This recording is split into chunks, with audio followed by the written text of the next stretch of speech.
The silence came, the kind that swallows an entire ballroom whole. Amanda was on her knees, marble floor, cold as ice, biting through the thin fabric of her uniform.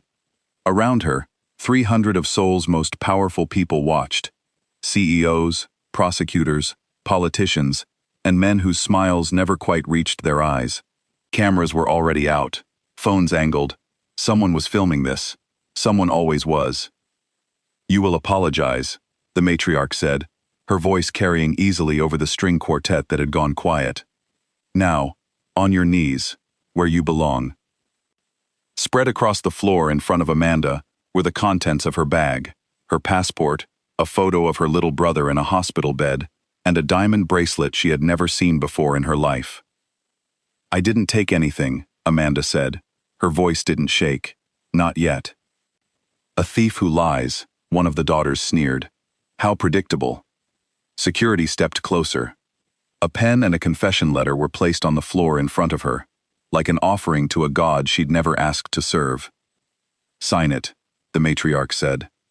"Or the police come next, and I promise you, you will not see your brother again for a very long time." Amanda's hand trembled over the paper. 6 months. 6 months of scrubbing floors, swallowing insults, smiling through humiliation, all so her brother could have the surgery that would save his life. 6 months of being invisible, in a house that saw her as nothing. She picked up the pen. And that's when the doors of the mansion flew open. Every head in that ballroom turned. The matriarch's face went white. Because standing in the doorway, in a black suit, eyes locked on nothing but Amanda, was the son this family had spent 8 years pretending didn't exist. He was supposed to be gone, erased, a ghost the Choi family never spoke of. He was walking toward her now, like the rest of the room didn't exist. But that's not even the craziest part, because what he says next is going to expose a secret this family has buried for 8 years, and by the end of tonight, someone in that ballroom is going to wish they'd never touched Amanda at all. If you're enjoying the story already, hit that subscribe button. You do not want to miss where this goes. Quick question before we dive in. Where are you watching from tonight? Drop it in the comments. I love seeing how far this story travels. Now, let's go back. 8 months earlier. Before the mansion. Before the lies. Back to the night. Amanda met a man who told her his name was Can, and told her almost nothing else. 6 months earlier, Amanda Carter was standing in the middle of Incheon Airport, with 2 suitcases, $300, and a folder of documents she'd read so many times the edges had gone soft. Her brother Marcus was 11 years old, and dying slowly of a heart condition that American insurance had decided wasn't worth covering in full. The surgery existed. The surgeon existed. The money did not. Not in Ohio, not anywhere close to home. She still remembered the exact moment the hospital administrator had said the word uncovered, like it was a minor inconvenience, instead of a death sentence written in insurance jargon.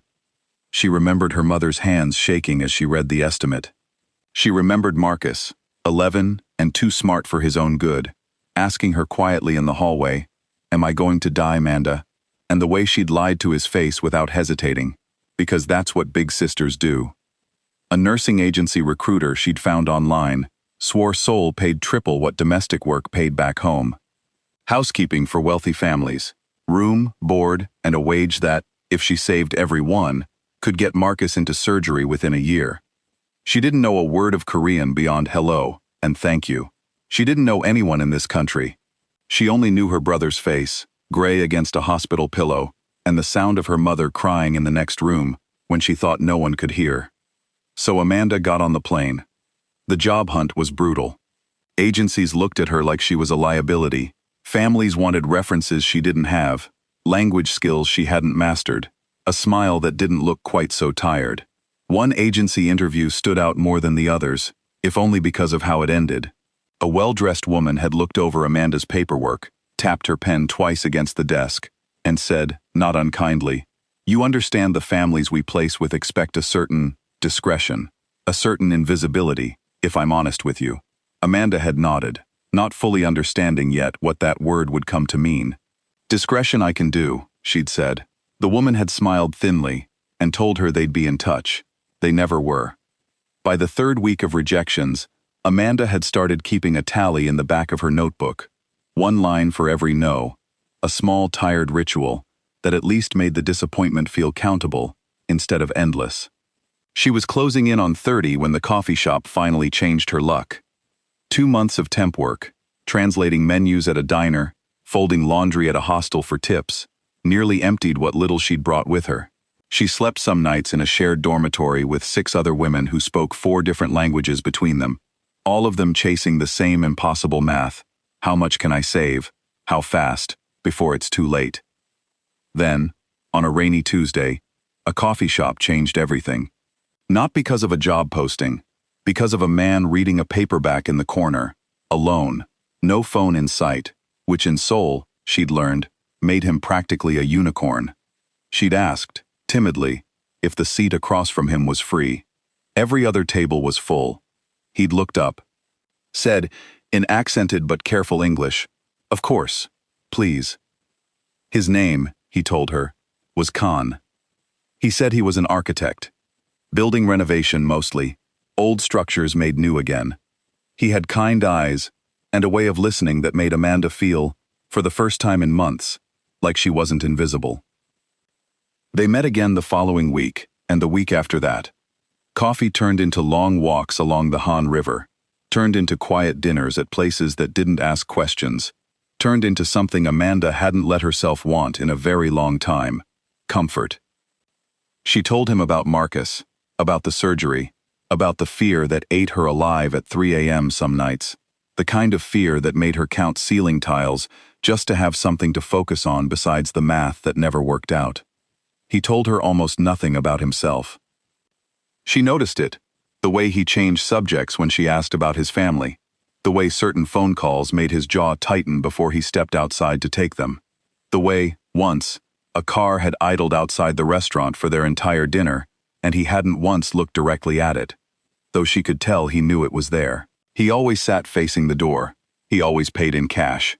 He never once brought her to his real apartment, only ever a spare one he claimed belonged to a friend. "You don't talk about your parents," she said one night, 3 months in, watching lantern light ripple across the river. Can was quiet for a long moment. "My family," he said carefully, "is complicated." "Complicated how?" "Powerful," he said, "and not in a way I'm proud of." That should have been her warning. Instead, it made her lean closer. But wait, here's where it gets crazy. Because 2 weeks later, over dinner at his apartment, small, sparse, nothing like what she'd expect from a successful architect, Kan finally told her the truth. His real name wasn't just Kan, it was Kan Choi, eldest son of Choi Tae-sung, patriarch of one of the most feared crime syndicates in South Korea, a man whose shipping empire moved more than cargo across the Pacific, whose name made prosecutors suddenly develop convenient amnesia, whose banquets were attended by senators who owed him favors they'd rather not discuss. Amanda sat frozen, fork halfway to her mouth. "I left 8 years ago," Khan said quietly. "The night I found out my mother's death wasn't an accident like they told everyone. I think my father had her killed. I couldn't prove it. I still can't. Why are you telling me this?" He looked at her, really looked, the way he had that first day in the coffee shop. "Because I need help, and I have no right to ask you for it, but I'm going to anyway." He explained. The Choi mansion was fortress-like, impenetrable to outsiders, but domestic staff came and went constantly, invisible, unquestioned, everywhere. If Amanda could get hired into that household, she could access rooms, files, conversations that Kan, banished, watched, followed the moment he came within a mile of that gate, never could. "I would never ask you to put yourself in danger," he said. "If you say no, I understand completely, and I will never bring this up again." Amanda thought of Marcus, of the surgery money, still nowhere close to enough, of this man who had, in 3 months, become the first steady thing in a country that had chewed her up and spit her out daily. "The pay in a house like that," she said slowly, "it's real money, isn't it?" Kan blinked, caught off guard by the practicality of it. "It's very real money." "Then I'll take the job," Amanda said, "for my brother, and I'll look for your proof while I'm there." "For you?" He reached for her hand across the table. Amanda, if they ever find out what you're doing, they won't, she said, with a confidence she didn't fully feel. I'm about to become very, very good at being invisible. Can didn't let go of her hand right away. There's something else, he said. Something I should have said before I asked you to do any of this. What? I'm falling for you, and I don't know how to separate that from everything else I'm asking of you, and it's making me reckless in ways I don't like. Amanda felt her chest tighten in a way that had nothing to do with fear. Is that your version of a warning? It's the truth, Can said. You deserve someone who isn't dragging you into a war with his own family. I know that. I'm asking you anyway. I don't know what that says about me. It says you're honest, Amanda said quietly, which, for a man whose family runs half the lies in this city, is apparently rare. He almost smiled. Almost. Just be careful, please. I'm always careful, she said, and for the first time in a long time, she almost believed it herself. If you're enjoying the story so far, make sure you hit that subscribe button. It genuinely helps this channel keep making stories like this one. 2 weeks later, the agency called. The Choi family needed a live-in housekeeper immediately. The last one had quit without explanation, packed her things in under an hour, and refused to say why.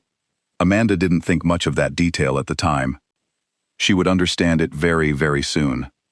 The Choi mansion didn't look like a criminal empire's headquarters. It looked like something out of a magazine. White stone, glass walls, a garden so precisely manicured it seemed almost fake. That was the first lie the house told. It wouldn't be the last. Amanda arrived on a Sunday morning, suitcase in hand, and was met at the servants' entrance. Never the front door, she'd learn. Not once, not ever. By a stone-faced housekeeper named Miss Park, who looked her up and down like she was inspecting damaged furniture. American, Miss Park said, not quite a question. The last one lasted 4 months. You'll be lucky to make 3. Amanda smiled politely and said nothing. She'd already decided, somewhere over the Pacific 8 months ago, that smiling and saying nothing was going to be her superpower in this house. She had no idea how right she was. The matriarch, Choi Sun-hee, made her position clear within the first hour. Amanda was given a stack of towels and instructed, in clipped English, meant to humiliate rather than communicate, to fold them properly this time, despite this being the first time anyone had asked her to fold anything. What is your name? Sun-hee said, not looking up from her tea. Amanda, ma'am? I won't remember that. She didn't. For 6 months, Amanda was the American, the new one, or, on the daughter's more creative days, the help. Amanda learned the house's rhythms fast, which hallways to avoid during the patriarch's morning calls, which rooms held cameras and which, curiously, didn't. Which staff members had been there long enough to know better than to make eye contact with the family at all.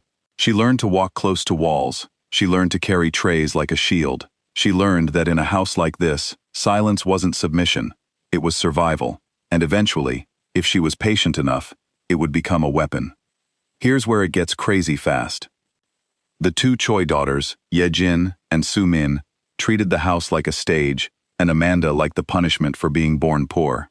They made her hand-wash designer heels that had walked through nothing but hallway carpet. They accidentally knocked over full glasses of wine onto white tablecloths and blamed her for the stain seconds later. Once, Soo-min deliberately spilled coffee onto a $4,000 handbag and had Amanda's pay docked for carelessness, despite 3 witnesses in the room who said nothing, because saying something meant becoming the next target. Guests mocked her accent at dinner parties like it was entertainment between courses. Say something in English. One drunk executive laughed once, like she was a parrot. Amanda smiled, poured his wine, walked away, cried exactly once, in the pantry, for 4 minutes, before wiping her face and going back to work. There were smaller cruelties too, the kind that didn't leave marks but stacked up anyway. Being made to eat standing up in the kitchen while the family ate seated in a dining room the size of Amanda's entire childhood house. Being handed a used napkin to clean that up quickly, we have guests. Being told, more than once, that she was lucky. Lucky to be fed, lucky to have a roof, lucky that people like the Choi even let people like her into their homes at all. Amanda swallowed every single one of those words. She pictured Marcus's face every time, pictured the surgeon's calendar with an open slot circled in red, and she kept folding towels and pouring wine and disappearing into walls like she'd been built for it. She never told Can any of it. Their secret meetings, a rushed 10 minutes here, a text exchange there, always careful, always watched for tails, stayed focused on the mission. She didn't want him carrying her pain on top of his own. Some nights, walking back to the mansion after seeing him, she practiced her smile in a dark shop window, making sure it looked easy, made sure nothing on her face gave away how tired she really was. But here's the twist. Nobody in that house saw coming. Being invisible was a weapon, and Amanda was learning to wield it beautifully. Nobody hides a safe code from furniture. Nobody watches their words around a lamp. And in the Choi mansion, staff were furniture, which meant Amanda saw everything. While dusting the study, she watched Choi Tae-sung punch in the code to his private filing cabinet 3 separate times before she had it memorized. While serving drinks at a business dinner that was very clearly not about business, she overheard 2 words that made her blood run cold. Witness relocation, followed by a laugh, like it was a punchline instead of a person's entire erased life. She started keeping a mental ledger of her own, names she heard whispered, dates mentioned in passing, the particular tone certain men used when discussing problems that needed handling.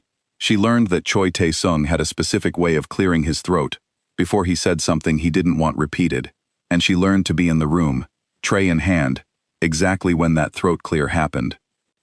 At night, alone in the cramped staff quarters, she photographed documents with a phone Can had given her, one that wiped itself clean every time she uploaded to an encrypted drive, shipping manifests that didn't match customs records, wire transfers routed through 4 countries before landing somewhere in the Caymans, insurance claims filed on cargo that, according to the actual bill of lading, had never existed at all, and buried in a folder marked simply 1998, a name that stopped her cold, Choi Min-ji, Can's mother.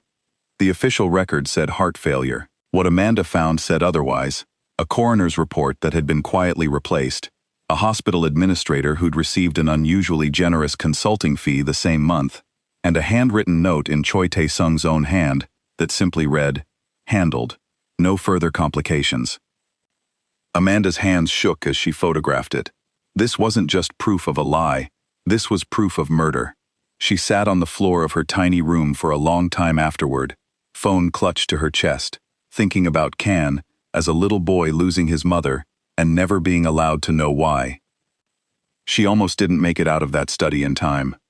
3 nights after she found the note, Amanda slipped back into Choi Tae-sung's private office at midnight, certain the house was asleep. She'd gotten good at reading footsteps by then, whose gait was whose, who dragged their slippers, who walked with the particular heaviness of a man who owned everything he touched. She'd counted on at least 20 more minutes before anyone stirred. She was wrong. The door handle turned while she was still crouched at the filing cabinet, phone raised mid-photograph. She had exactly 2 seconds to decide, and she used every one of them, sliding the drawer shut with her hip, dropping to the floor behind the desk, praying the shadows would do what shadows were supposed to do. Choi Tae-sung walked in alone, poured himself a glass of water from the sideboard, and stood at the window for nearly 4 minutes, staring out at the dark garden like he was waiting for something. Amanda didn't breathe the entire time. Her heart hammered so loudly in her own ears she was certain he'd hear it. He left without turning on the light. She sat on that floor for a long time afterward, hands shaking too hard to hold the phone steady, and understood, really understood, for the first time, that this wasn't a game anymore. If she was caught, there would be no gentle consequence. There would be no warning. There would just be an ending, and it wouldn't be the kind she got to choose. If you're loving this story, drop a comment and hit subscribe. Trust me, you want to be here for what happens next. She told Can 2 nights later, meeting him in a parking garage 3 blocks from the mansion, engine off, headlights dark. He read the photos on her phone in silence, his jaw tightening with every swipe. When he got to the handwritten note, his hand went completely still. "That's it," he said finally, voice rough. "That's what I've spent 8 years looking for." "There's more," Amanda said. "I need more time.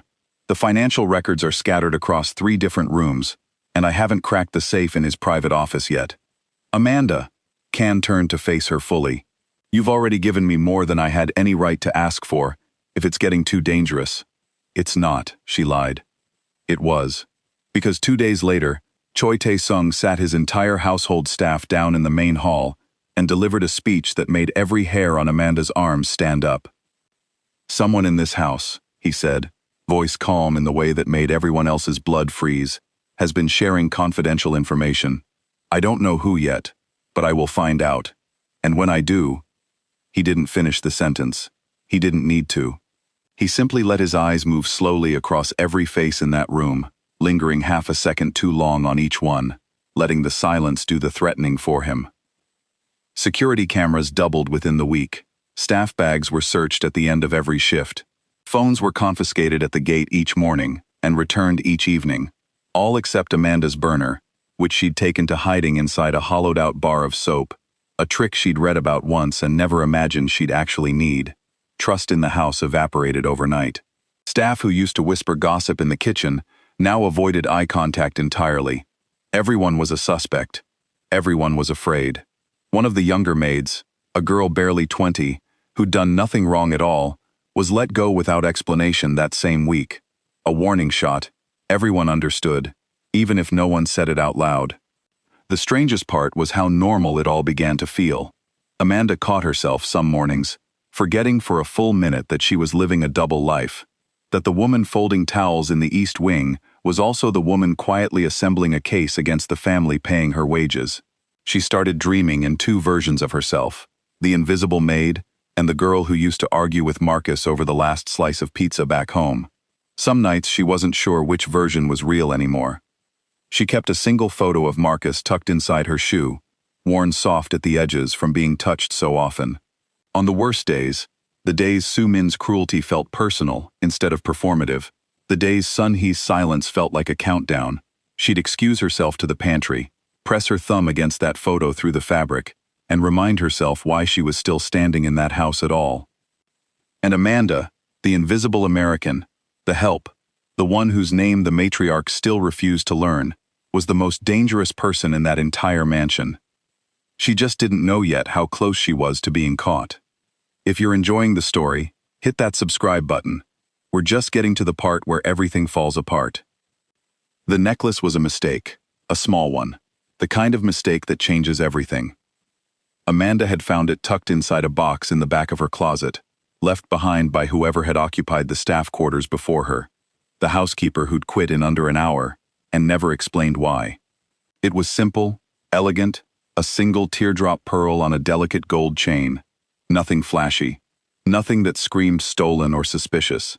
She'd assumed it was costume jewelry, forgotten by a maid who couldn't afford real gold any more than she could. She wore it exactly once, tucked under her collar, mostly because it reminded her of a necklace her mother used to wear back in Ohio, and some days, this house made her so homesick she needed anything, even a stranger's forgotten jewelry, to feel less alone. She hadn't even thought about it that morning, hadn't thought about how a house like this one noticed everything, cataloged everything, forgot nothing. Soo Min saw it first. Where? The younger daughter said, voice suddenly sharp in a way Amanda hadn't heard before. Did you get that? Amanda's hand flew to her collar. It was in the staff quarters. I didn't think. Take it off, now. By dinner, the matriarch knew, and the look on Sun Hee's face wasn't anger. It was something colder, something calculating. That necklace, Sun Hee said quietly, almost to herself, was commissioned 12 years ago, for the woman my son would one day marry. The room went silent.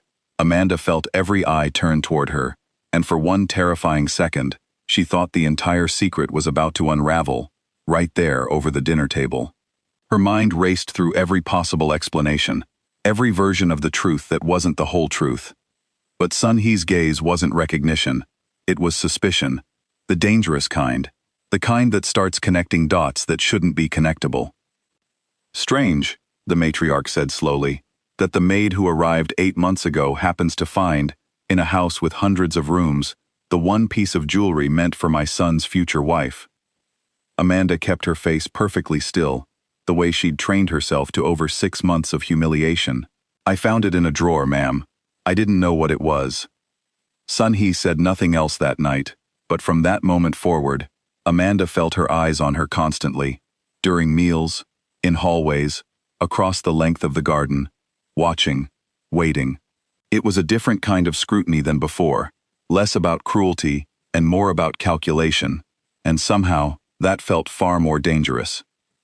One evening, unexpectedly, Miss Park found her scrubbing pots long after the rest of the staff had gone to bed, and sat down across from her without a word. For a long moment, neither of them spoke. "The girl before you," Miss Park finally said, voice low. "She found something too. I don't know what. She never told me. She just packed a bag in the middle of the night and never looked back." Amanda's hands went still in the sink water. "Do you know where she went?" "No one does," Miss Park said. "That's rather the point, isn't it?" She studied Amanda for a long moment, something unreadable in her expression. Not quite warning, not quite sympathy. "Whatever you're doing in this house, girl, finish it quickly. Houses like this one don't forgive slow mistakes." She left without explaining further. Amanda sat with the cooling water for a long time after, turning the warning over in her mind, understanding for the first time that she might not be as invisible as she'd assumed, and that somewhere, buried under 6 months of silence, at least one other person in that house had been quietly rooting for her to survive it. Here's where it gets crazy, because Amanda wasn't the only one starting to unravel. Can noticed it before Amanda ever said a word. Their meetings had grown shorter, tenser. She flinched now at sounds she never used to. A raised voice from a passing car, a door slamming somewhere down the street. Once, reaching for her hand across a cafe table, he watched her flinch away first, then catch herself, then force a smile that didn't reach her eyes. "Amanda." His voice was quiet, careful. "What's happening in that house?" "Nothing I can't handle." "That's not what I asked." She looked away, out the window, at nothing. "It's fine, Can. I'm fine." He didn't believe her. He'd spent 8 years reading rooms full of people who lied for a living, and he knew a rehearsed answer when he heard one. And that night, against every instinct for self-preservation, 8 years of exile had taught him, Can did something reckless. He followed her back. But that's not even the worst part. Hidden across the street from the mansion's side gate, cloaked in shadow, Can watched as Amanda arrived 20 minutes late from their meeting. A delay Sun Hee apparently considered unforgivable. He watched the matriarch march out onto the front steps in front of 2 visiting guests. He watched her order Amanda to kneel on the stone path, in the rain, no coat, no explanation, for the crime of arriving late to serve people who didn't need serving at all. He watched Amanda kneel, watched her stay perfectly silent as rainwater soaked through her uniform, as Sun Hee's voice rose, cruel and performative for the benefit of the watching guests, as his own mother's necklace, the one Amanda still didn't know the full history of, sat locked away upstairs like evidence of a crime no one had committed yet. Every muscle in Can's body screamed at him to cross that street, to end this, to pull Amanda up off her knees and never let this family touch her again. He pictured it so vividly he could feel his own feet moving before he stopped them, crossing the street, shoving past the guests, pulling Amanda into his arms in front of everyone, and daring his mother to say one more word. He didn't move.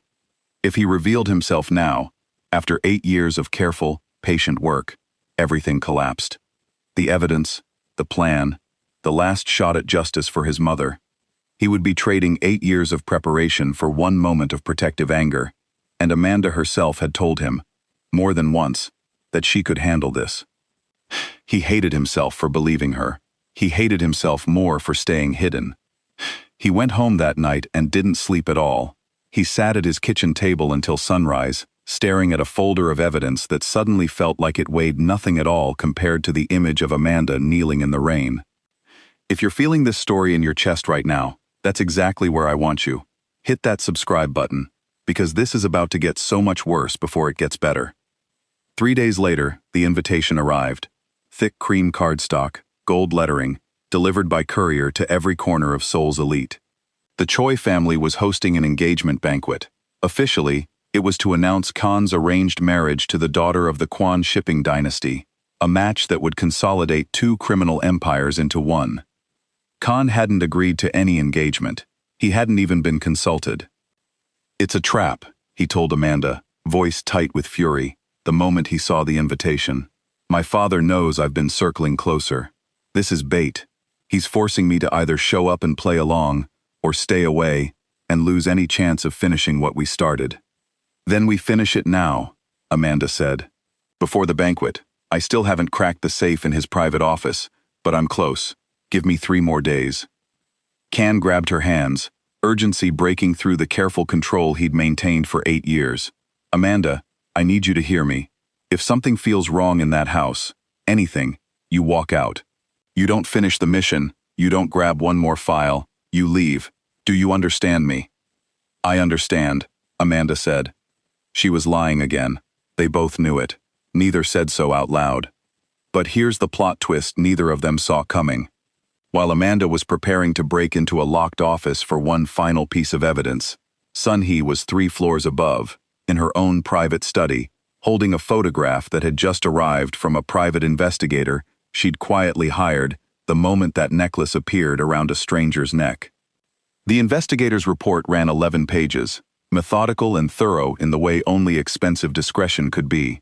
It detailed Amanda's visa status, her brother's medical file back in Ohio, 6 months of coffee shop receipts, and, most damning of all, a partial photograph of Kan's face from an earlier, blurrier surveillance attempt that Sun-hee had dismissed at the time as inconclusive. She hadn't dismissed anything since. The photograph showed Amanda and Kan together at a cafe by the Han River, hands intertwined across a small table, 8 months of careful secrecy captured in a single, damning frame. Sun-hee studied it for a long time, feeling the pieces click into place one by one. The necklace, the sudden competence of a maid who never seemed to make real mistakes, the 8 months her son had spent circling closer to Seoul without ever quite arriving. She smiled, slow, cold, satisfied, and picked up the phone to call her husband. Tae-sung, she said, I know how to bring our son home. The plan was already moving before Amanda even knew it existed. Choi Tae-sung listened to his wife's discovery with the calm of a man rearranging chess pieces rather than reacting to betrayal. He didn't rage, he didn't even raise his voice. He simply set down his tea, studied the photograph for a long moment, and said 4 words that sealed everything. Let the boy come. He'd suspected for months, he admitted to Sun-hee later that night, that something was moving beneath the surface of his household, documents slightly out of order, a safe that had been opened and closed a fraction of a second too smoothly by someone who shouldn't have known the combination at all. He hadn't known who. Now he did, and the knowing brought him something closer to satisfaction than anger. The engagement banquet, it turned out, had never really been about the Kwon family at all. That match was a formality, easily dissolved later if needed. The real purpose of the banquet was written in the photograph in Sun-hee's hand, a stage, elaborate and public, designed to draw Kan out of hiding and back through the mansion's front doors for the first time in 8 years. And Amanda would be the bait that made sure he walked straight into it. Here's where it gets crazy, because the trap had 2 layers, and Amanda only knew about one of them. 2 days before the banquet, while Amanda was serving afternoon tea to guests she didn't recognize, Sun-hee slipped quietly into the staff quarters. She didn't need long. She knew exactly where to look, exactly what to plant, and exactly how to make it look untouched. The diamond bracelet, worth more than Amanda would earn in 10 years of honest work, went into the bottom drawer beneath a stack of folded uniforms, small. Easy to find if someone knew where to search. Impossible to explain, once found. Sun-hee arranged it carefully, almost lovingly, the way an artist might arrange the final brushstroke on a painting she'd been composing for months. Sun-hee closed the drawer, smoothed the bedspread, and left without a trace. That evening, Amanda felt it. A shift in the air, a stillness in how the daughters looked at her, a strange quiet from Miss Park that hadn't been there the day before. She didn't know why. She only knew, with the instinct of someone who'd survived 6 months of this house's cruelty, that something was coming. It was the same feeling she used to get back in Ohio, right before a storm, when the air itself seemed to hold its breath. She called Kan that night, voice low, careful. Something's wrong. I can feel it. Then leave, Kan said, Immediate. Urgent. Tonight. Forget the last file. Forget the safe. Just walk out of that house, Amanda, please. I have everything except the final ledger connecting your father directly to the coroner's payment, Amanda said. One more piece. That's what turns suspicious into proof. I'm not leaving without it. Amanda, I love you, she said, and hung up before he could argue further, before either of them had to sit with how new and terrifying those 3 words felt, spoken out loud for the first time in the middle of a crisis neither of them had chosen. She didn't sleep that night. She spent it instead memorizing the last combination she needed, rehearsing exactly how she'd slip into the private office during the chaos of the banquet, when every guard's attention would be on 300 wealthy guests instead of one invisible maid.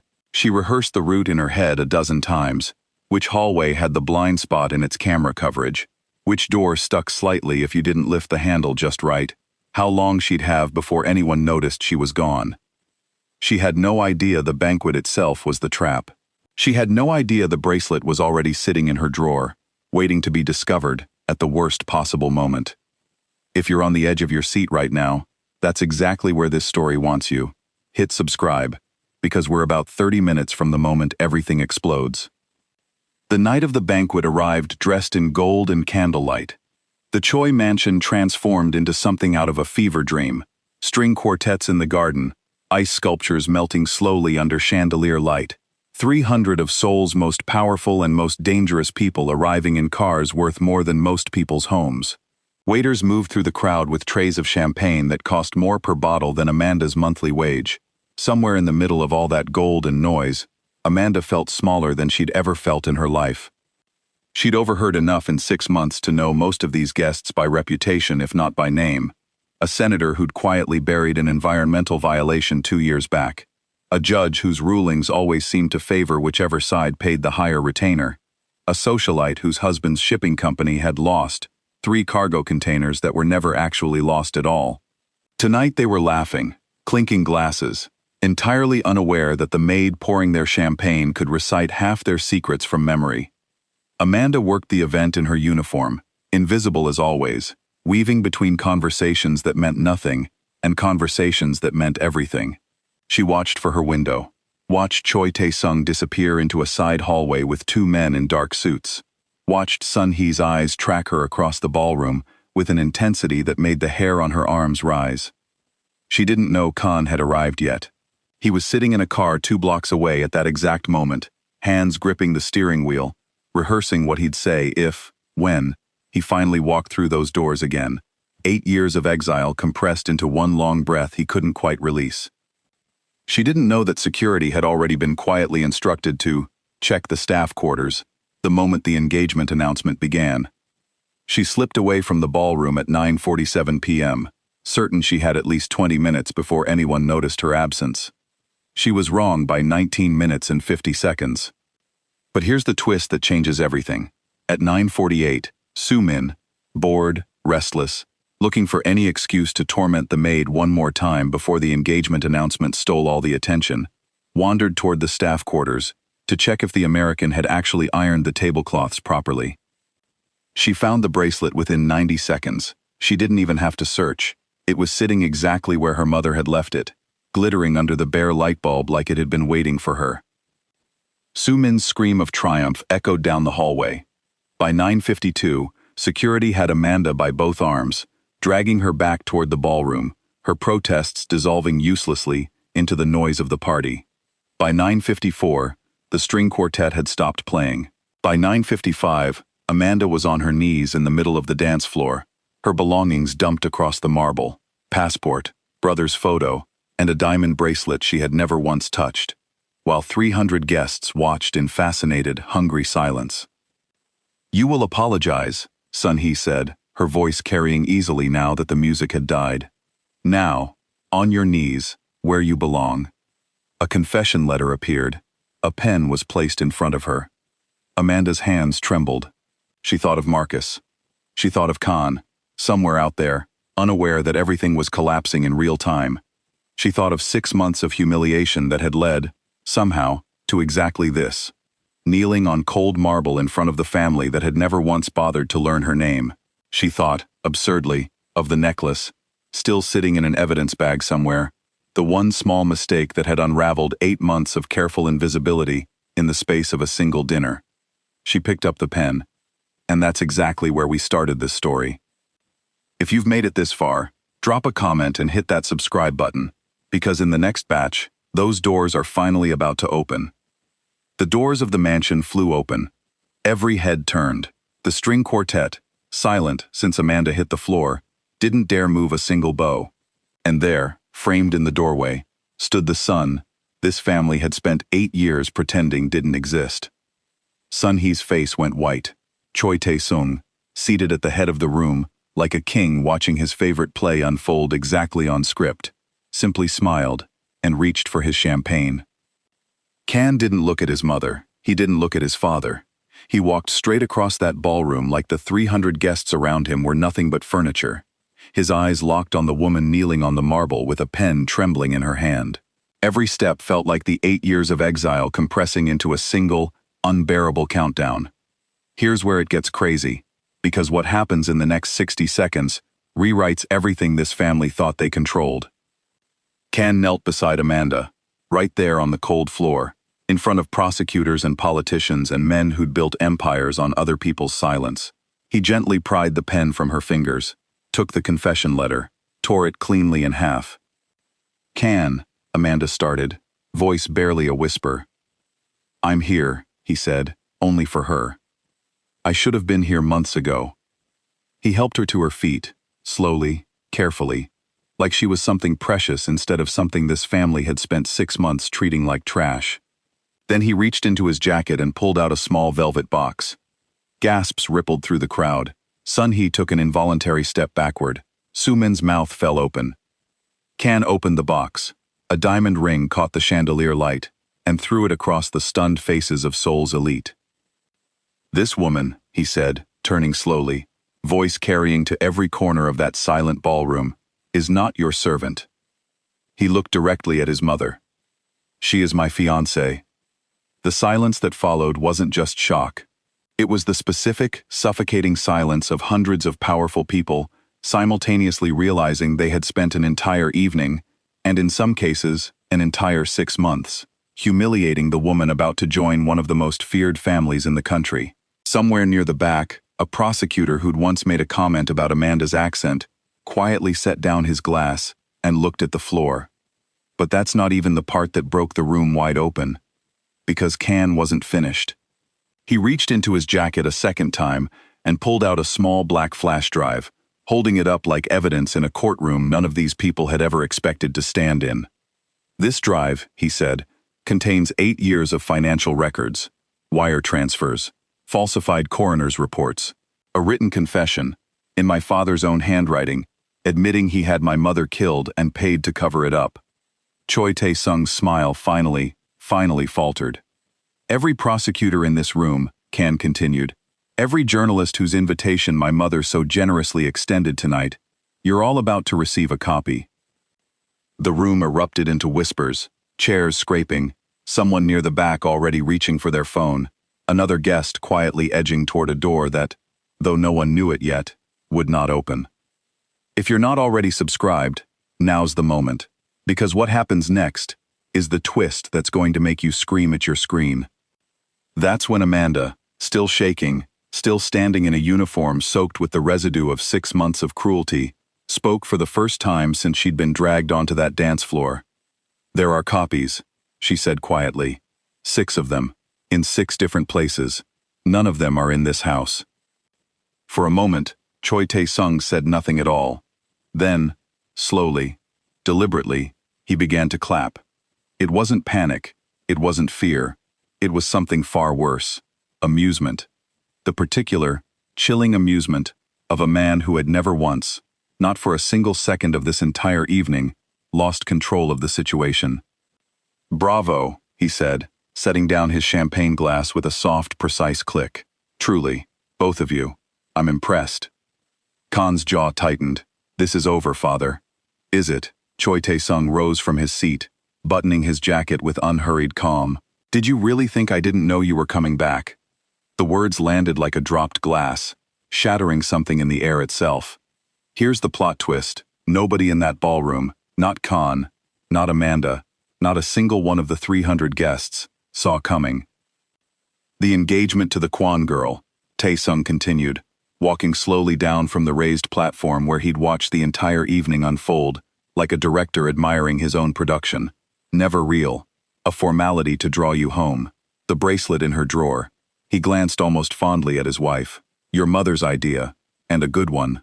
Even the necklace she found in that closet, planted, months ago, the moment we learned an American housekeeper had somehow, remarkably, ended up assigned to this house, at the exact same time my estranged son resurfaced in Seoul.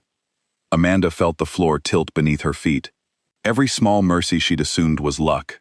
The job opening, the found necklace, even the ease with which she'd learned the mansion's blind spots, rearranged itself in her mind into something far more calculated. You've been investigating us for 8 years, Kan, Tae-sung said. Did you truly believe I wouldn't be investigating you back? He raised one hand, almost lazily, and the sound of a dozen deadbolts sliding into place echoed through the ballroom like gunshots. Every exit, the grand front doors, the side entrances, even the servants' passage Amanda had used 100 times without a second thought, locked simultaneously. Guests gasped. Someone screamed. The politicians and prosecutors who moments ago had been reaching for their phones now found men in dark suits materializing at every doorway, blocking every path outside. A woman near the ice sculpture fainted into her husband's arms. No one moved to help her. And just when you think it can't get worse, it does. The flash drive, Tae-sung said, almost gently. The copies she claims exist. We'll discuss all of that. Privately. At length. He smiled at Amanda for the first time all evening, and there was nothing warm in it at all. Welcome to the family, my dear. I do hope you understand. Leaving it was never actually an option. Sun-hee stepped forward for the first time since Kan had entered the ballroom, her composure finally cracking at the edges. Tae-sung, the guests, her husband said without looking at her. We'll remember tonight as the night our son came home. Nothing more specific than that. Won't you, gentlemen? He turned toward the frozen crowd of prosecutors and politicians, his voice mild, almost pleasant. I imagine every person in this room has a reason to forget what they've seen here, some of you more than others. A murmur rippled through the ballroom. Recognition, dawning slowly on face after face, of exactly how much leverage this man held over every single person he'd invited tonight. One prosecutor's hand, halfway to his phone, dropped back to his side. Amanda understood, in that moment, exactly what she and Kan were up against. It wasn't just one family's cruelty. It was an entire room of powerful people who had spent years being quietly, comfortably complicit, and every one of them would rather protect that comfort than protect a stranger. Kan stepped in front of Amanda instinctively, positioning his body between her and his father. Touch her, and every piece of evidence I have goes to every news outlet in this country within the hour. Son, Tae-sung said, almost fondly, you assume I care what happens after tonight. The armed men at every exit shifted, hands moving toward jackets in a motion 300 terrified guests recognized immediately for exactly what it was. Somewhere behind them, a champagne glass finally, quietly, fell and shattered against the marble, the second one of the night. Amanda felt Kan's grip on her hand tighten, and for the first time that night, she found her own voice steadier than his. You said it yourself, she said, looking directly at the patriarch. There are copies. Locking this room doesn't undo that. No, Tae-sung agreed easily. But it buys me time. And time, my dear, is the only thing money has never quite been able to purchase enough of. He gestured almost lazily toward the sealed doors. Let's discuss terms. Civilly. Like family. Kanan's jaw was rigid. We have nothing to discuss. You'll find, his father said, that you rarely get to decide that in this house. Amanda gripped Kan's hand, feeling it shake, the first time in 8 months she'd ever felt him afraid. She realized, in that frozen second, that everything she'd risked, everything she'd survived in this house, had led her not to an escape, but to the very center of the trap. Choi Tae-sung straightened his cufflinks, surveyed the locked ballroom, the frozen guests, his son and the American maid standing together in the center of it all, and delivered the 6 words that ended the night. "Welcome home, son," he said quietly. Fade to black. Part 2 is coming, and it picks up in that locked ballroom, with armed men at every door and nowhere left to run. If you need to know what happens next, if Amanda makes it out, if Can's evidence ever sees daylight, if this family finally answers for 8 years of buried secrets, comment Part 2 below right now. If enough of you ask, I'm dropping it. And if you made it all the way to this cliffhanger with me, that means this story earned it. Hit subscribe, drop a like, and let me know in the comments where you were watching from and what you think happens next.